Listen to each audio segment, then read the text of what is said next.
ಅಂದರೆ ಈ ಕಥೆಯನ್ನು ಹೇಳುವಾಗ ನೀವು ಲೈಫ್ ರಿಸ್ಕ್ ಮಾಡ್ಕೊಂಡ್ರಿ ಅಂತ ಹೇಳಿದ್ರು, ಅದು ಅಷ್ಟು ಅವಶ್ಯಕತೆ ಇತ್ತ ಈ ಕತೆಗೆ ಅಂತ? ಅಲ್ಲ, ಲೈಫ್ ಯಾವತ್ತೂ ರಿಸ್ಕಲ್ಲಿರುತ್ತೆ. ಲೈಫ್ ಯಾವತ್ತೂ ರಿಸ್ಕಲ್ಲಿರುತ್ತೆ. ನಾವು ಯಾವತ್ತೂ ಶಾಶ್ವತ ಅಲ್ಲ.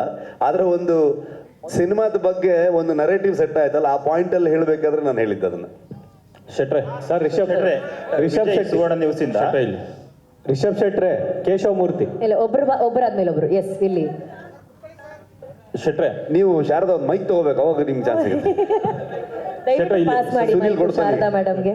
ಇದು ಟ್ರೈಲರ್ ತುಂಬಾ ಚೆನ್ನಾಗಿದೆ, Thank you. ಫ್ಯಾಂಟಾಸ್ಟಿಕ್ ಅಂತ ಹೇಳ್ಬೋದು. ನಾನು ಅಂದ್ರೆ ತುಂಬಾ ಅಬ್ಸರ್ವ್ ಮಾಡಿದ್ದು ಸ್ಟಂಟ್ಸ್ ತುಂಬಾ ರಿಸ್ಕಿ ಸ್ಟಂಟ್ಸ್ ಇದೆ, ಮತ್ತೆ ತುಂಬಾ ಯೂಸ್ ಆಗಿ ಕಾಣಿಸ್ತಾ ಇದೆ. ಸೊ ಆ ಸ್ಟಂಟ್ಸ್ ತಾಲೀಮ್ ಬಗ್ಗೆ ಹೇಳಿ, ಮತ್ತೆ ಶೂಟ್ ಮಾಡಬೇಕಾದ್ರೆ ಅದ್ರ ಬಗ್ಗೆ ನೀವು ಆಗ್ಲೇ ಒಂದು ಸ್ವಲ್ಪ ಹೇಳಿದ್ರಿ, ಬಟ್ ಎಲಾಬ್ರೇಟ್ ಮಾಡೋದಾದ್ರೆ. ಅದು ತುಂಬ ಅಂದರೆ ನಾವು ಇಷ್ಟು ಮಾತಾಡ್ತೀವಿ ನಾರ್ಮಲಿ, ಅದಕ್ಕೆ ಜಾಸ್ತಿ ಮಾತಾಡೋದು ಬೇಡ ಅನ್ನೋ ಥಾಟಲ್ಲಿ ಇದ್ದೀನಿ ಸುನಿಲ್. ನಾನು ಅರ್ಜುನ್ ಮಾಸ್ಟರ್ ಆವಾಗಲೇ ಎಕ್ಸ್ಪ್ಲೈನ್ ಮಾಡಿದ್ರು.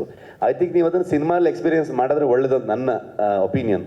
ಸೊ ನಾವು ಮಾತಾಡಿ ಅದಕ್ಕೆ ಇನ್ನೇನೋ ಹೇಳೋದಕ್ಕಿಂತ ನೀವು ಹೇಗಿದೆ ಹಾಗೆ ಅದನ್ನು ತೊಗೊಳ್ಳೋದು ನೋಡೋದು ತುಂಬ ಚಂದ ಅಂತ ಅಂದ್ಕೊಳ್ತೀನಿ. ಮೇಕಿಂಗಲ್ಲೂ ಕೂಡ ನಾವು ತೋರಿಸಿದ್ದೀವಿ, ನಾವು ಯಾವ ಥರದಲ್ಲಿ ಎಫರ್ಟ್ ಹಾಕಿದ್ದೀವಿ, ಯಾವ ಥರದಲ್ಲಿ ಅದನ್ನು ಕೆಲಸಗಳು ಮಾಡಿದ್ದೀವಿ ಅಂತ. ಇಡೀ ತಂಡವಾಗಿ ಒಟ್ಟಾರೆ ನಾವು ಅದರ ಮೇಲೆ ಇನ್ನೂ ಬೆಟರ್ ಮಾಡಬೇಕು, ಇನ್ನೂ ನಿಮ್ಮನ್ನು ಜಾಸ್ತಿ ಎಂಟರ್ಟೈನ್ ಮಾಡಬೇಕು, ಇನ್ನೂ ಒಂದು ಸ್ಟೆಪ್ ಜಾಸ್ತಿ ಹೋಗಬೇಕು ಅನ್ನುವಂಥ ಥಾಟ್ ಇಟ್ಕೊಂಡೇ ಕೆಲಸ ಮಾಡಿದ್ದೀವಿ. ಅದನ್ನು ನೋಡಿ ಹೇಗಿದೆ ಅಂತ ನೀವೇ ಹೇಳಬೇಕು. ಶೆಟ್ರೆ, ವಿಜಯ್ ಸುವರ್ಣ ನ್ಯೂಸಿಂದ, ಈ ಸಿನಿಮಾ ಅಂತ ಬಂದಾಗ ಎಂಟರ್ಟೈನ್ಮೆಂಟ್ ಜೊತೆಗೆ ಎಜುಕೇಟ್ ಕೂಡ ಮಾಡುತ್ತೆ. ಈ ಸಿನಿಮಾ ನೋಡಿದಾಗ ಸಾಕಷ್ಟು ವಿಶೇಷತೆಗಳು ಕಾಣಿಸ್ತಾ ಹೋಗುತ್ತೆ, ಹೊಸತನ ಕಾಣಿಸ್ತಾ ಹೋಗುತ್ತೆ. ಸೊ ನೀವು ಹೇಗೆ ಈ ಒಂದು ಸಿನಿಮಾ ಮಾಡೋ ಸಮಯದಲ್ಲಿ ಎಜುಕೇಟ್ ಆಗ್ತಾ ಹೋದ್ರಿ ಅಂತೇಳಿ? ಪ್ರತಿದಿನನೂ ಆಗ್ತಾ ಹೋಗ್ತೀನಿ ನಾನು. ಅಂದರೆ ಅದು ನಿಲ್ಲದೇ ಇಲ್ಲ ಅಂತ ಅಂದ್ಕೊಳ್ತೀನಿ ನಾನು.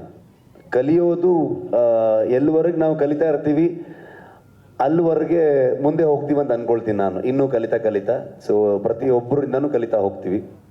ಈ ಸಿನಿಮಾದಲ್ಲಿ ಸುಮಾರಷ್ಟು ವಿಚಾರಗಳು, ನಮ್ಮ ಹಿಂದಿನ ಪರಂಪರೆ ಆಗ್ಬೋದು, ನಮ್ಮ ಮೂಲ ಆಗ್ಬೋದು,